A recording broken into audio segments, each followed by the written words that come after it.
ચાલો વિદ્યાર્થી મિત્રો નમસ્કાર. આપણે પ્રકરણ નંબર 1 માં આગળ જોઈશું. ધોરણ 6 માં ગણિત પ્રકરણ નંબર 1 સંખ્યા પરિચય. આગળ શું બાકી છે ખબર છે તમને? એમ થાય કે આટલું બધું શીખ્યા, હજી પ્રકરણ 1 માં શું બાકી રહી ગયું? તો પ્રકરણ 1 માં હજી ઘણું બધું છે. સંખ્યાઓ એમ કઈ પતી ન જાય. સંખ્યા કેટલી બધી છે ખબર છે? આભલાના તાળા વેણી શકો આપણે? તારા વેણી શકીએ? વેણી નો શકો કઈ નહીં, ગણી શકીએ. 1 2 3 4 એમ ગણી શકીએ. સંખ્યાઓ એટલી બધી છે. તમને બધાય સંખ્યા શરૂઆત શીખવાડે છે. ક્યાંય પૂરું થવાનું કીધું? આ સંખ્યા પૂરી થઈ ગઈ એવું કીધું? કોઈને કીધું તમને કે જો ભાઈ આ સંખ્યા એકડે એકથી શરૂ થાય તો ત્યાં પૂરી થઈ ગઈ એવું કીધું તમને કોઈને? ન કે કેમ? તો કે અસંખ્ય સંખ્યાઓ છે એને ગણી શકાય એમ નથી. એટલે ચેપ્ટરમાં જેટલો પણ ફંડામેન્ટલ છે, બેઝિક છે, એ બધું આપણે થોડું ક્લિયર કરવું પડશે. બરોબર? ઘણી બધી સંખ્યાઓ વિશે અભ્યાસ કર્યો છે. હવે વ્યવહારમાં આપણે મોટી સંખ્યાઓ વિશે થોડો અભ્યાસ કરવાનો છે. તો ચાલો, મોટી સંખ્યાઓ એટલે કેવી મોટી સંખ્યાઓ? કેવી મોટી? લાંબી, જાડી, ટૂંકી, પાતળી, કેવી રીતે મોટી? કે આમ જાડી હે એવી મોટી નહીં, પણ એના મૂલ્ય પ્રમાણે, એની કિંમત પ્રમાણે મોટી. તો કેવી રીતે મોટી સંખ્યા બનાવવાની છે એની વિશે થોડી વાત કરવાની છે. એમાં આપણે અત્યાર સુધી એવું શીખ્યા છે કે લંબાઈનો સૌથી નાનામાં નાનો એકમ સેન્ટીમીટર, અથવા તો લંબાઈનો એકમ તરીકે આપણે સેન્ટીમીટરનો ઉપયોગ કરીએ છીએ. પેન્સિલની લંબાઈ માપવી, પુસ્તક, નોટબુક, આપણું આ જે બોર્ડ છે એની કિનારીઓ જોઈ લો, એ પણ સીધી છે, આ પણ કિનારી સીધી છે, એ કિનારી માપવાની, એ પણ બધી વસ્તુ સેન્ટીમીટરમાં માપી શકીએ છીએ. આ વર્ગખંડનો જે દિવાલો છે એ પણ ક્યારેક અમુક અંતર એવા હોય કે પેન્સિલની લંબાઈ વગર પુસ્તક, નોટબુક, આની પહોળાઈ અને લંબાઈ એ બધી તો આપણે સેન્ટીમીટરમાં માપી દઈએ. પણ તમને હું એમ કહું કે ભાઈ આપણે દલસર થી લઈ દેલવાડા સુધીની માપ કરવાનું છે. શેનો? રોડનો. તે મીટરમાં મપાશે, સેન્ટીમીટરમાં મપાશે નહીં. શેમાં નહીં મપાય? સેન્ટીમીટરમાં માપી શકાય નહીં. માપી શકાય ખરું, પણ એ માપ બહુ મોટા આંકડામાં આવશે. તેને નાના એકમમાં માપવા કરતા આપણે સરળતા ખાતર એને મોટા એકમમાં માપીશું. માપ પટ્ટી ઉપર સેન્ટીમીટર નું જ માપ આપેલું છે. જો તમે કોઈ દિવસ ફૂટપટ્ટી જોઈ છે તમારી? તમારે બધા જોડે ફૂટપટ્ટી છે, કાઢો. ક્યાં છે? તો જો સરસ મજાની આ ફૂટપટ્ટી બતાવી છે. મને કાજલબેન ને આ ફૂટપટ્ટી આપી છે. તમને બધાય દેખાય છે. તમે ક્યારે વિચાર્યું છે કે આમાં ઉપર નંબર લખ્યા છે, પાછા ઊંધા કરો તો નીચે પણ નંબર છે? નીચે વાળામાં થોડી જગ્યા વધારે રાખી છે એટલે ઓછા નંબર લીધા છે, અને ઉપર વાળામાં વધારે નંબર છે. જો આમાં પણ એવું જ છે. અહીં ઉપર નંબર છે ને નંબર, એમાં આટલા જ નંબર છે. નીચે વાળામાં જો 1 થી શરૂ કરીને ક્યાં સુધી નંબર છે? 21 છે. ઉપર વાળા માપને ઇંચ કહેવાય. શું કહેવાય? નીચે વાળા માપને સેન્ટીમીટર કહેવાય. શું કહેવાય? ઉપર વાળું જે માપ છે તમારી ફૂટપટ્ટીમાં, આમાં તમારા દફતરમાં જે ફૂટપટ્ટી છે એમાં નીચેનું જે માપ છે ને એ ઇંચમાં આપેલું છે, ઉપરનું માપ જે છે એ સેન્ટીમીટરમાં આપેલું છે. એટલે જે ફોટામાં ફૂટપટ્ટી છે થોડી ઊંધી છે. ફોટામાં કેવી ફૂટપટ્ટી છે? એ થોડી ઊંધી છે. એટલે ખાસ ધ્યાનમાં રાખવાનું છે. તમે જ્યારે પણ ફૂટપટ્ટીનો ઉપયોગ કરો ત્યારે તમને ઘણી વખત હું પ્રવૃત્તિ આપું કે ચાલો ચોરસ દોરો. પરફેક્ટ ચોરસ દોરી આપો તમે? ચાલો લંબચોરસ દોરો. એ બધાય દોરી નાખે. આપણું બોર્ડ છે લંબચોરસ જ છે ને? આપણું બોર્ડ કેવું છે? લંબચોરસ જ છે. ચાલો મેજરમેન્ટ કેમ કરશું? એટલે કે કોઈ પણ વસ્તુનું માપ કેવી રીતે લઈશું? તો કે મેજરમેન્ટ કરવા માટે જો સેન્ટીમીટર થી નાનો એકમ પણ છે મિલીમીટર. સેન્ટીમીટર થી નાનો એકમ શું છે? મિલીમીટર છે. હવે એનું મેજરમેન્ટ કરવાનું. મેજરમેન્ટ એટલે માપવાનું છે. તમને ક્યાંય પણ આ એક ચોપડાનો કાગળ છે, એમાં પેન્સિલની મદદથી કોઈ બાળક અથવા તો કોઈ સાહેબ ચોરસ કે લંબચોરસ દોરી રહ્યો ફૂટપટ્ટીનો યોગ્ય રીતે ઉપયોગ ક્યારે કરી શકાય? તો કે જ્યાં તમારે દોરવાનું કીધું હોય ત્યાં 0 થી દોરવાનું. ક્યાંથી દોરવાનું છે ભાઈ? 0 થી દોરવાનો છે. તો તમારું માપ 0 થી અંકિત કરવાનો અને તમને જેટલા કીધા હોય, ક્યારેક 8 સેન્ટીમીટર કીધું હોય, ક્યારેક 6 સેન્ટીમીટર કીધું હોય, તો તમારે બે વસ્તુ લેવાની છે, ફૂટપટ્ટી અને શું લેવાનું છે? પેન્સિલ. કોક સારો કારીગર હોય તો પેન થી દોરે. સારો કારીગર કોને કહેવાય? પેન્સિલ ઘરે મૂકીને આવ્યો એટલે પછી ફાંફા મારે આજુબાજુ પેન્સિલ લઈને આનું સાઈડ તો નથી જાય હે. એટલે પેન્સિલ થી જ હંમેશા લીટી દોરવાની. આ જે માપ છે એ બધાય માપ સેન્ટીમીટરમાં આપેલા છે. જો સેન્ટીમીટરની અંદર લીટા આપેલા છે, સેન્ટીમીટરની અંદર લીટા આપેલા છે, દેખાય છે? જો આ બે માપ છે ને, આ 0 અને આ 1, આ બે માપ વચ્ચેનું અંતર 1 સેન્ટીમીટર છે. કેટલું છે? 1 સેન્ટીમીટર.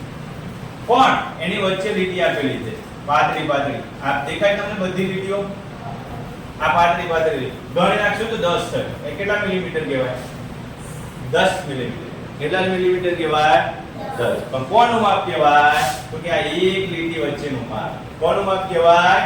આ એક લીટી વચ્ચેનો માપ. તમને ખરેખર ફૂટપટ્ટીનો અદ્ભુત ઉપયોગ તમારે શીખવાનો છે. તમે જાતે કરી શકો.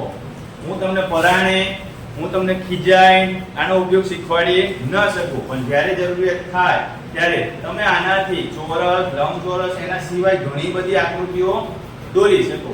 સીધી લીટી દોરવા માટે હંમેશા આનો ઉપયોગ કરવાનો છે અને માપ લેતા થોડુંક શીખી જવાનો. જો આપણે તમને એક ઉદાહરણ આપ્યું હતું. હું ઉદાહરણ આપ્યું હતું કે ભાઈ આપણે દલસરથી શરૂઆત કરીએ, ક્યાં પહોંચીએ? દેલવાડ. તમને અહીંયા એક ભારતનો સરસ મજાનો નકશો આપેલો છે. શેનો નકશો આપેલો છે ભાઈ? ભારતનો નકશો આપેલો છે. એમાં અહીંયા કીધું છે ચેન્નાઈ છે. શું છે? ચેન્નાઈ. અહીંયા મુંબઈ, અહીંયા દિલ્હી અને અહીંયા કોલકાતા. આમાં કંઈક એવું જ કીધું હશે કે ભાઈ કે જ્યારે આપણે દિલ્હીથી મુંબઈ, આ દિલ્હી છે, ત્યાંથી આપણે મુંબઈ જઈએ તો કે સીધું તો નહીં જવાય. મેં લીટી ભલે સીધી દોરી દીધી, આમ સીધી લીટી દોર તો સીધું તો નહીં જતું રહેવાય. ટ્રેન હોય તો આમ જશે, પ્લેન હશે તો એ આમ જશે, બરોબર? કોઈ એનો રૂટ લેશે ને. રોડ બનાવ્યો છે તો બધા ગામડા ગામડા ગામડા ગામડા ગામડા આમ ફરતો ફરતો અહીં આવશે રોડ. એ સીધું તો આવી જવાશે નહીં. એ જે માપ છે એ બે શહેરો વચ્ચેનું, ભારતના બે મોટા મોટા શહેરો વચ્ચેનું જે અંતર છે આવડું મોટું. હજી દલસરથી દેલવાડા સુધી જો કદાચ મેજર પટ્ટીથી આપણે માપતા માપતા જાય હાલ સુધીમાં સેન્ટીમીટરમાં માપી લઈએ, પણ અહીંથી દિલ્હીથી મુંબઈ નું કયો હતો એને તમારે ફેરવવું પડે. શેમાં? તો કે કિલોમીટરમાં માપ આપેલું હોય. શેમાં માપ આપેલું હોય? કિલોમીટરમાં. એ શેમાં માપ આપેલું હોય? કિલોમીટર. તો એને મીટરમાં ફેરવવું પડે, મીટરમાંથી સેન્ટીમીટરમાં ફેરવવું પડે અને સેન્ટીમીટરમાંથી શેમાં જવું પડે? મિલીમીટર. યાદ રહેશે બધાને? ચાલો આગળ. આવા તો બીજા ઘણા બધા માપ છે કે જે આપણા વ્યવહારમાં, આપણા ઘરમાં, આપણા ક્લાસમાં, આપણા આજુબાજુના ફળિયામાં, આપણા ગામમાં, આપણા આખા શહેરમાં, અહીંથી પેલા ડુંગર ઉપર જાઓ, અહીંથી બારીની બહાર જાઓ, ગમે ત્યાં જાઓ, જમવા જાય, આપણે જમવા જઈએ તો ડીશ મોટી રીત આપે કે આવડી નાનકડી આપે? પણ આખા ઘરમાં જ્યારે ઘઉં લેવાના હોય ત્યારે ઘણા બધા લેવા પડે ને. હાલો ભાઈ કે સમાપ્તિ નાનકડી છે, 5 ઘઉં જ ખાય, 5 જ ઘઉં ખાય તો હાલે? 5 ઘઉંની રોટલી બને એટલે એને જથ્થામાં લેવા પડે. શેમાં લેવા પડે? જથ્થામાં લેવા પડે. એ જથ્થામાં લેવાના કારણે એના અમુક માપ નક્કી કરવામાં આવેલા છે. એ માપ આપણે યાદ રાખવા જોઈએ. જો 1000 મીટર બરાબર 1 કિલોમીટર થાય, એવી જ રીતે 1 મિલીમીટર એટલે કેટલા કિલોમીટર થાય એ બતાવવાનું છે. તો 1000 મિલીમીટર અને બંનેનો ગુણાકાર કરી નાખો એટલે શું થઈ ગયું? 10 લાખ મિલીમીટર. શું થઈ ગયું? 10 લાખ મિલીમીટર. આગળ જોઈએ, ચોખા કે ઘઉં ખરીદવામાં જ્યારે પણ બજારમાં જઈએ ત્યારે તમે ગ્રામ અથવા કિલોગ્રામ આવા માપ બોલો છો. આવા માપ બોલીએ ને, આપણે ઘઉં લેવા જઈએ ને ત્યાં કિલોગ્રામ જ બોલીએ. 5 કિલો ઘઉં આપો ને, 10 કિલો ઘઉં આપો ને, 15 કિલો ઘઉં આપો ને. ચોખા લેવા જઈએ તો 5 કિલો ચોખા આપો, 2 કિલો ચોખા આપો, કહીએ ને. પણ ક્યાંય આદુ લેવા ગયા હોય તો કયો તમે 10 કિલો આદુ આપો, 50 કિલો આદુ આપો, એવું કયો ના કયો. કેમ? તો આદુ ટુકડો જોઈએ. એક નાનકડો ટુકડો હોય એટલે આપણે આદુનું કામ પતી જાય. ક્યાંય તમે મરચા લેવા જાવ તેમ કયો ભાઈ 10 કિલો મરચા આપો, એટલે જરૂર પડે ઘરમાં 10 કિલો મરચાની? નો જરૂર પડે.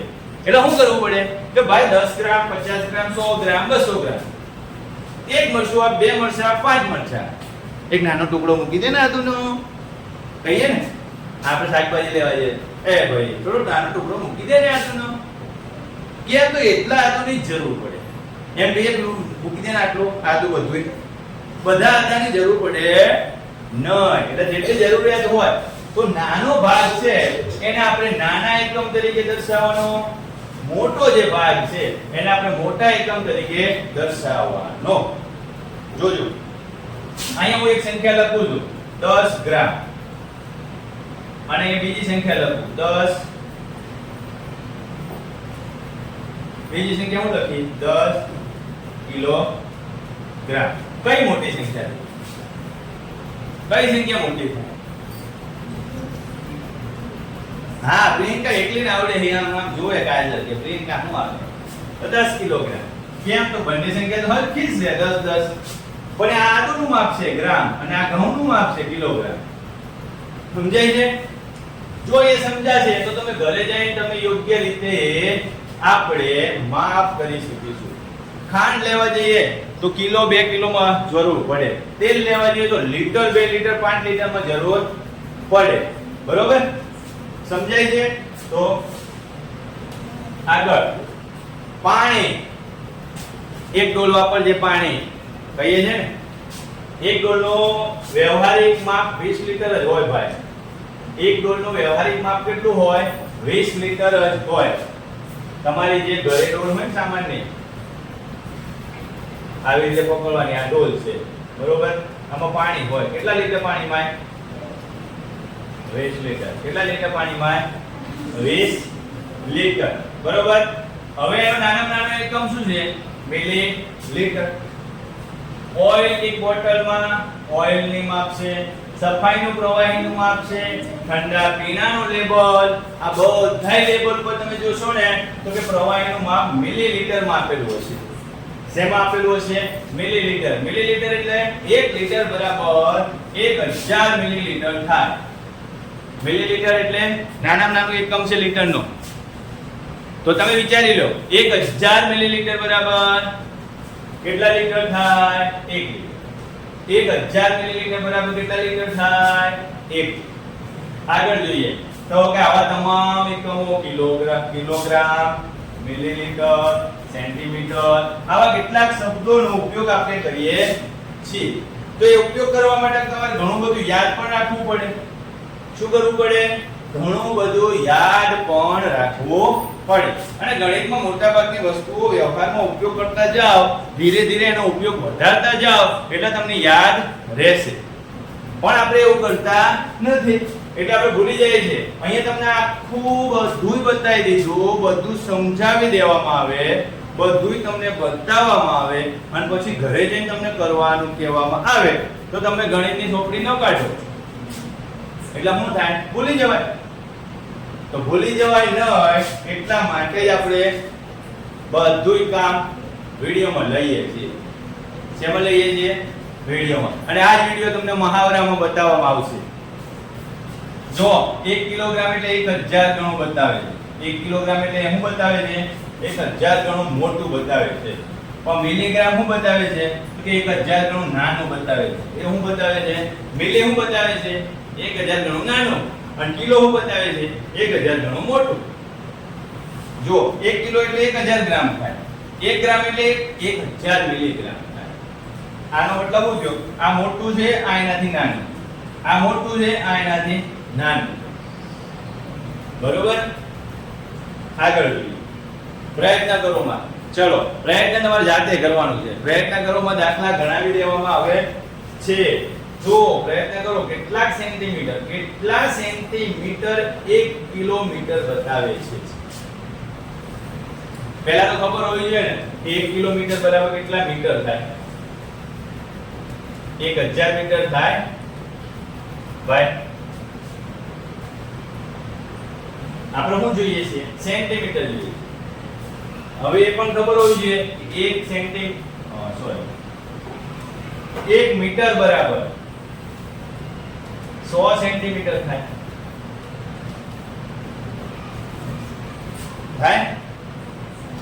જોજો એક કેટલા સેન્ટીમીટર બરાબર 1 કિલોમીટર થાય?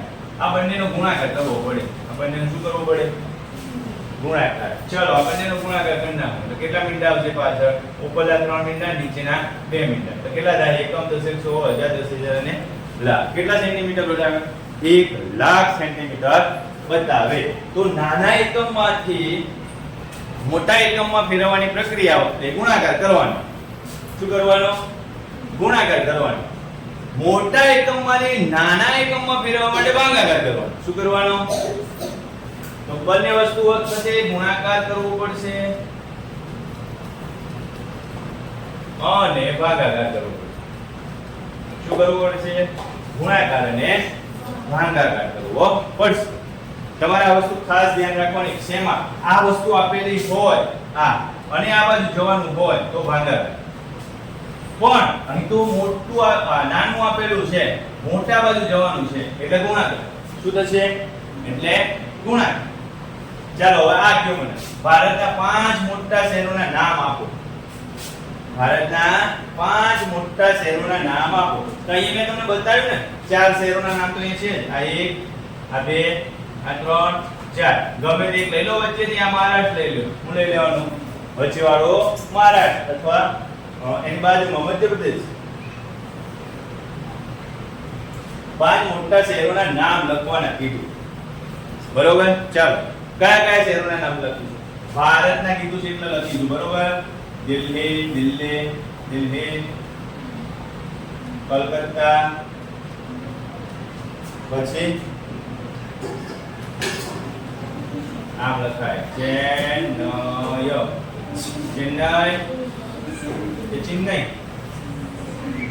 પછી કલકત્તા, દિલ્હી, બેંગ્લોર. પછી એક લખવાનું છે. હું લખીશું મુંબઈ. તમારા આઈડિયા માટે મેં અહીંયા બધા શહેરોના નામ આપી દીધેલા. જો ચેન્નઈ, બેંગ્લોર, કલકત્તા, મુંબઈ અને દિલ્હી. એની બધાની વસ્તી કીધી છે. શું કીધું છે? તેમની વસ્તી શોધવાની કીધી છે. તો આપણે ગૂગલ બાબત પૂછી શકીએ કે ભાઈ ચેન્નઈમાં આ વર્ષે કેટલી વસ્તી હતી? તો કે 2021 માં, 2011 માં, એમ અલગ અલગ વર્ષમાં અલગ અલગ વસ્તી વધારો થાય. તો કે ચેન્નઈમાં આટલી વસ્તી હતી, બેંગ્લુરુમાં આટલી હતી. બંનેમાં સરખી છે. ચેન્નઈ અને બેંગ્લુરુમાં બંનેમાં સરખી છે. બેન શાંતિથી બેન થોડી વાર. બરોબર? ચાલો કોલકાતામાં પોપ્યુલેશન કેટલું છે? એટલે કે વસ્તી કેટલી છે? 15,570,786. 15,570,000 પછી કેટલા? 786. મુંબઈમાં કેટલી છે? તો કે મુંબઈમાં પણ અહીંયા હટાવવું પડશે થોડું, અથવા થોડું નાનું કરવું પડશે. આપણે અહીંયા જોઈ લઈએ. મુંબઈમાં 21,290 છે. હા, 21,290,000. દિલ્હીમાં કેટલું પોપ્યુલેશન છે? 365 છે. 32,941,365. બરોબર? તો આ વસ્તી તમારે લખવાની છે. શહેરો વચ્ચેની જોડી વચ્ચેનું અંતર કિલોમીટરમાં શોધવાનું છે. તો ભાઈ દિલ્હીથી કલકત્તા કેટલું અંતર છે? કલકત્તાથી ચેન્નઈનું અંતર કેટલું છે? ચેન્નઈથી બેંગ્લોરનું અંતર કેટલું છે, દિલ્હીથી મુંબઈનું અંતર કેટલું છે, કલકત્તાથી મુંબઈનું અંતર કેટલું છે, ચેન્નઈથી મુંબઈ, બેંગ્લોરથી મુંબઈ, બેંગ્લોરથી દિલ્હી, બેંગ્લોરથી કલકત્તા, દિલ્હીથી બેંગ્લોર, કલકત્તાથી બેંગ્લોર અને ચેન્નઈથી. આમ અલગ અલગ તમારે ઘરેથી હોમવર્કમાં આ વસ્તુ તમારે કિલોમીટર શોધીને આવવાનો છે. તમારે Google નો ઉપયોગ કરો, તમે મેપ નો ઉપયોગ કરો, તમે લાલજી સાહેબને પૂછો, તમે કોઈ બીજા સાહેબને પૂછો, તમે ઘરે કોઈ તમારા પપ્પાને પૂછો કે મેપમાં જોઈ તમારે જે રીતે યોગ્ય લાગે એ તમારે આ લખવું હોય તો લખી લો. કયા 5 શહેરો? ચેન્નઈ, બેંગ્લોર, કલકત્તા, મુંબઈ અને દિલ્હી. આ બધા વચ્ચેનું અંતર તમારે શોધીને લખીને આવવાનો છે. ચાલો, એના ઉપર એક સરસ મજાની પ્રવૃત્તિ છે. આપણા સ્કૂલમાંથી આપણે પ્રવાસ નીકળ્યા હોય બસ ભરી, મજા આવે ને? કેટલાને આવું છે? હાલો, હમણાં હું પાટણ લઈ જવાનો છું તમને. છઠ્ઠા વાળાને તો ખાસ ઉપાડવાના છે. ના હું આવે ના આવે તો કોથળામાં ગાડીને લઈ જવાના ઘરેથી ઉપાડી. જો બધા તૈયાર. વાહ ભાઈ વાહ. તો મારા 55 ની સંખ્યા અહીંયા જ થઈ જશે. મેં તો સરસ આવી મસ્ત મજાની બસ લઈને બધાય ભરી દેવો અંદર. ઉપર ઉતા હશે, નીચે બેઠા હશે, સમાપ્તિને હું બેઠો ઉપર બેસવાના. ઉપર પવન આવે ને ઠંડો ઠંડો, વરસાદમાં પડી જાય હાલે ને, એટલે મજા આવે. બરોબર? તો એક બસની મુસાફરી કરતા વિવિધ સ્થળો 60 કિલોમીટર પ્રતિ કલાકની ઝડપે પહોંચે. બસની ઝડપ આપેલી હો ભાઈ. આ બસની સ્પીડ જે ભાગે છે ને એની સ્પીડ શું છે? 60 કિલોમીટર પ્રતિ કલાક. જો ભાઈ આવું કંઈ પણ લખેલું હોય ત્યારે તમારે સમજવાનું કે બસ છે ને 1 કલાક સુધી દોડ કરે ને તો ક્યાં પહોંચી જાય? 60 કિલોમીટર અંતર કાપી નાખે. કેટલું અંતર કાપી નાખે? 60 કિલોમીટર અંતર કાપી નાખે. પણ એ બસને સતત દોડવું પડે એક જ સ્પીડે, એવું કહેવા માંગે છે. ચાલો, તો હવે આપણે આ ચાર્ટનો ઉપયોગ કરવાનો છે. તમારી ચોપડીમાં આપેલો જ છે ચાર્ટ, તમારી ચોપડીમાં આપેલો જ છે. બરોબર? એ ચાર્ટનો ઉપયોગ કરીને બસ દ્વારા A થી D સુધીનું અંતર, જો A થી D સુધીનું અંતર. પહેલો પ્રશ્ન છે, બસ દ્વારા A થી D સુધીનું અંતર. અહીં ધ્યાન રાખો અત્યારે, પછી ચોપડીમાં શોધજો. અત્યારે તો અહીંયા ધ્યાન રાખો છોકરાઓ. બોર્ડ પર મેં ચોપડીમાંથી ફોટો કટ કરેલો છે, તમને હું અહીં બતાવું છું. તમે અહીંયા ધ્યાન રાખો. A થી D સુધી આ A છે. આ શું છે? A થી B સુધી જવું પડે, B થી C સુધી જવું પડે અને C થી D સુધી. A થી B સુધીનું અંતર કેટલું છે? 41, 70. કેટલું અંતર છે? B થી C સુધીનું અંતર કેટલું છે? અને C થી D સુધીનું અંતર કેટલું છે? ચાલો, આ તો સરવાળો તમને આવડે છે. અંતર, કુલ અંતર કે એટલે સરવાળો કરી દેવાનો. એ તો સરવાળો તમને આવડશે જ. આવડશે ને? કે કરવો પડશે મારે? 0 0 0 0 અને 7 તરી 21 ને 21 નથી એટલે 20. બગડો. 3 ને 4 7 ને 8. અહીંયા કેટલા છે? 5 ને 4 9. કેટલું ટોટલ અંતર કાપ્યું? એને 9800 કિલોમીટર. કેટલું અંતર કાપ્યું? 9800 કિલોમીટર. હવે જો બીજા પ્રશ્ન શું કહે છે? D થી G સુધી. ચાલો, બીજા પ્રશ્નમાં D થી G સુધી કીધું. શું કીધું એને? D થી G સુધી કીધું. તો ચાલો, D થી E સુધી જવું પડે, E થી F સુધી જવું પડે અને M થી G સુધી. એટલે સીધું શોર્ટકટ કાપશું? સીધું શોર્ટકટ નથી આપતો રસ્તો. ત્યાં ના પાડે છે, જંગલ હોય, પાણી હોય, દરિયો હોય, ગમે તે હોય, ત્યાંથી જવાનું ના પાડે છે. એટલે આપણે ત્યાંથી જવાનું નથી. તો ક્યાંથી જઈશું ભાઈ? તો કે આગળ 81 40 D થી F સુધી 48 30 અને પેલું છે 25 50. આ બધાનું શું કરવાનું છે? કુલ અંતર શોધવાનું છે. કુલ અંતર શોધવાનું કે એટલે સરવાળો કરવાનો. ચલો કરો સરવાળો. આ 0 4 ને 3 7 ને 5 12 નો બગડો, વધી 1 8 ને 10 ને 5 15 નો બાટલો, વધી 1 8 ને 10 ને 5 15. કેટલું થયું ટોટલ? 15520. કેટલું અંતર થયું ભાઈ?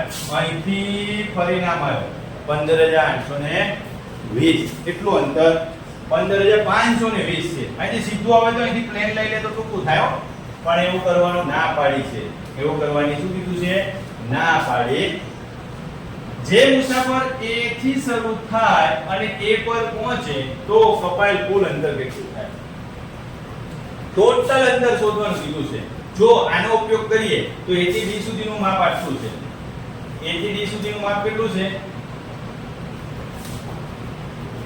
A થી D સુધીનું માપ આટલું આપેલું છે. માપ એટલે અંતર. અને D થી E સુધીનું અંતર આટલું આપેલું. બંનેનો માપનો ઉપયોગ કરી લ્યો. ચલો 9800 15520 અને આ 1290. આ 1290. ચલો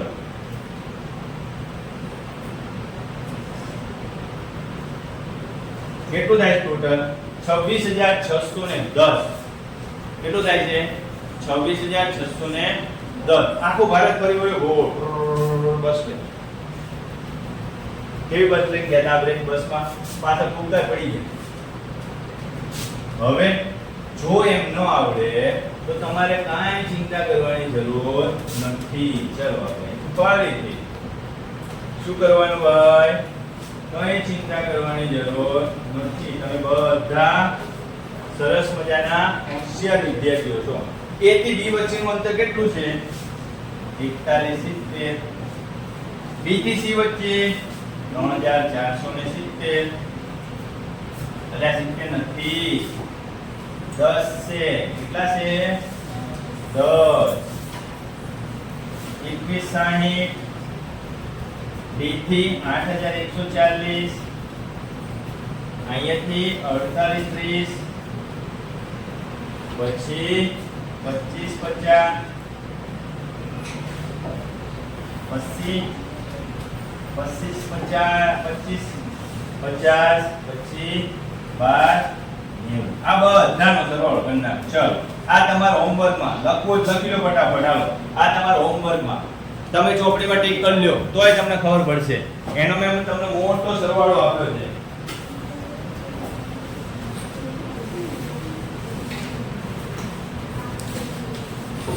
ચાલો આગળ વધીએ.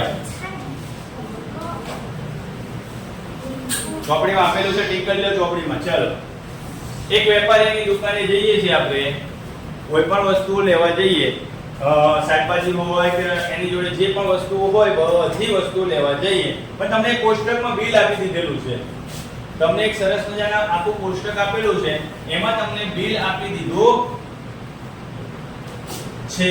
એ બિલ પ્રમાણે તમારે કામ કરવાનું. સફરજન 1 કિલોનો ભાવ 40 રૂપિયા છે. કેટલો ભાવ છે? 1 કિલોનો ભાવ 40 રૂપિયા છે. અત્યારે ભલે 70 હોય, ચોપડીમાં 40 લખ્યું છે, આપણે 40 નો ઉપયોગ કરીએ. નારંગી 30 રૂપિયા છે. કાસ્કી એક નંગના 3 રૂપિયા છે. દાંત બ્રશ એટલે એક નંગના 10 રૂપિયા. પેન્સિલ 1 રૂપિયો. નોટબુક 6 રૂપિયા. સાબુ 8 રૂપિયા. આ રીતે તમને બિલ છે, લિસ્ટ છે. આ રીતે કે ભાઈ તમારે જે વસ્તુ લેવી હોય એ આ પ્રમાણે લેવાની છે અને એ પ્રમાણે બરોબર. આખા વર્ષ દરમિયાન એ વેપારીએ જે પણ ધંધો કર્યો એને આખું વર્ષમાં લખ્યું છે. આ રીતે આખા વર્ષમાં એને લખ્યું છે કે ભાઈ ગયા વર્ષે મેં આટલા કિલો સફરજનનો ધંધો કર્યો, નારંગીનો આટલા કિલોનો ધંધો કર્યો, કાસ્કી મેં આટલી વેચી, દાંત બ્રશ મેં આટલા વેચ્યા, પેન્સિલ આટલા રૂપિયાની વેચી, નોટબુક આટલી વેચી, સાબુ આટલી વેચી. તો ટોટલ એની જો રૂપિયા કેટલા આવ્યા? કેમ ખબર પડે? તો કે આ રીતે. કોણ છે? સફરજન. કેટલા રૂપિયામાં વેચ્યા હતા? 40 રૂપિયા. એનો જવાબ તમારે કહેવાનો. આ શું છે? નારંગી. કેટલા રૂપિયા વેચી હતી? 30 રૂપિયા. એનો જવાબ તમારે કહેવાનો. કાસ્કી કેટલી વેચી? 22760. 22760. કેટલા રૂપિયા છે? 3 રૂપિયા. એ તમારે મને કહેવાનું. દાંત બ્રશ એટલે કે બ્રશ સાફ કરવાનું જે છે એ 25367. કેટલા રૂપિયા છે? 10 રૂપિયા. પેન્સિલ 38530. કેટલા રૂપિયા છે? 1 રૂપિયા. એ તમારે મને જવાબ દેવાનો. પેન્સિલ લીધી આપણે. નોટબુક કેટલી નોટબુક વેચી એને? નોટબુક કેટલા રૂપિયા વેચે છે? 6 રૂપિયા. એ તમારે મને કહેવાનું. સાબુ કેટલા વેચે છે? એક સાબુનો ભાવ 8 રૂપિયા છે. આટલા સાબુ વેચે. આ બધા જવાબ તમારે મને કહેવાના છે. બરોબર? આ બધાના જવાબ તમારે હોમવર્કમાં કરવાના છે. અને એનો ટોટલ કુલ સરવાળો કરીને આવવાનો છે. ભાઈ અવાજ ના થવું જોઈએ પાછું. આ બધાયનો ગુણાકાર તમારે કરે એનો કુલ ટોટલ કરવાનું છે. જો મને બે દાખલા જ આવડે છે. આનો 10 વડે ગુણાકાર છે એનો જવાબ આવડે છે મને 25 367 પાછળ બિંદુ મૂકી દો. આ એક વડે ગુણાકાર છે તો આનો આ જવાબ આવશે. એટલે બે તમને જવાબ કહી દીધા એ મને આવડતા હતા. બીજા તમારે મને જાતે ગણીને બતાવવાના છે. ચાલો એ ઘરેથી હોમવર્કમાં આગળ. રમણે ગયા વર્ષે વેચેલ સફરજન અને નારંગીના કુલ વજનને તમે શોધી શકશો. તો કેટલા વજનમાં વેચ્યા હતા ભાઈ? આટલા કિલો. 2457 કિલો. કેટલા વજનમાં વેચ્યા હતા? 2457. સફરજનનું કુલ વજન. નારંગીનું કુલ વજન કેટલું છે ભાઈ? તો કે 3004 કિલો. 3004 કિલો. હવે આનું બંનેનું કુલ વજન કેટલું થાય? 4 ને 7 11, 5 ને 1 6, 4 અને 5 કેટલું થયું? 5461 કિલોગ્રામ. બંનેનું કુલ વજન થયું. હવે બંનેનું કુલ વજનમાં આ જવાબ અહીંયા નથી લખવાનો. અહીંયા તો આ લખવાનું છે 2457 3004.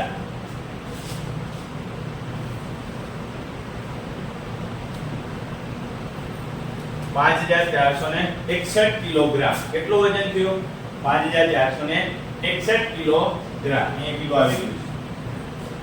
નારંગી અને સફરજનનું કુલ વજન કેટલું થયું? આ રીતે 5461 કિલોગ્રામ. હવે જો રમણને સફરજન વેચવાથી મળેલ કુલ રૂપિયા તમે શોધી શકશો. તો કે હા, અહીંયા મેં આપ્યો તમને દાખલો 2457 ગુણ્યા 40 કરો. હાલો 2457 ગુણ્યા 40. ચાલો નોટમાં કોણ પહેલા કરી કે છે? ઝડપ ગમે તે એક છોકરો કરો. બીજું, રમણને સફરજન અને નારંગી વેચવાથી કુલ કેટલા રૂપિયા? ભાઈ હવે સાંભળો. આ ગુણાકાર તમે જે કરતા હોય કરો. બીજો ગુણાકાર આ કરવાનો છે 3004 ગુણ્યા 30. એ જે જવાબ આવે અને આ જે જવાબ આવે એ બંનેનો જવાબ અહીંયા જવાબમાં લખવાનો છે. તો કુલ થાય નારંગી અને સફરજન વેચતા. એ તમારે મને કહેવાનું. ફટાફટ કરીને કહો મને. દરેક વસ્તુને વેચનાર રમણને કુલ કેટલી રકમ દર્શાવતો ટેબલમાં ઉતરતા ક્રમમાં ગોઠવવાનો છે. ભાઈ સરસ મજાનો જવાબ આપ્યો તમને સી માં. શું કીધું છે? આ બધાના જે જવાબ આવે ને એ જવાબ લખી તમારે એના ઉતરતા ક્રમમાં અને ચડતા ક્રમમાં અહીંયા બતાવવાનું છે. કયા ક્રમમાં? ઉતરતા ક્રમમાં અને ચડતા ક્રમમાં. એ હું તમને જાતે આપું છું કારણ કે તમને ગુણાકાર આવડે છે. તો આપણે ઝડપથી આગળ જોઈ લઈએ. બરોબર? એ તમારે જાતે હોમવર્કમાં કરવાનું છે. આ પણ તમારે જાતે હોમવર્કમાં કરવાનું છે. ચડતો ક્રમ અને ઉતરતો ક્રમ હવે તમને આવડે છે. આપણે ઘરેથી હોમવર્કમાં કરીશું. આગળ જોઈએ. ચલો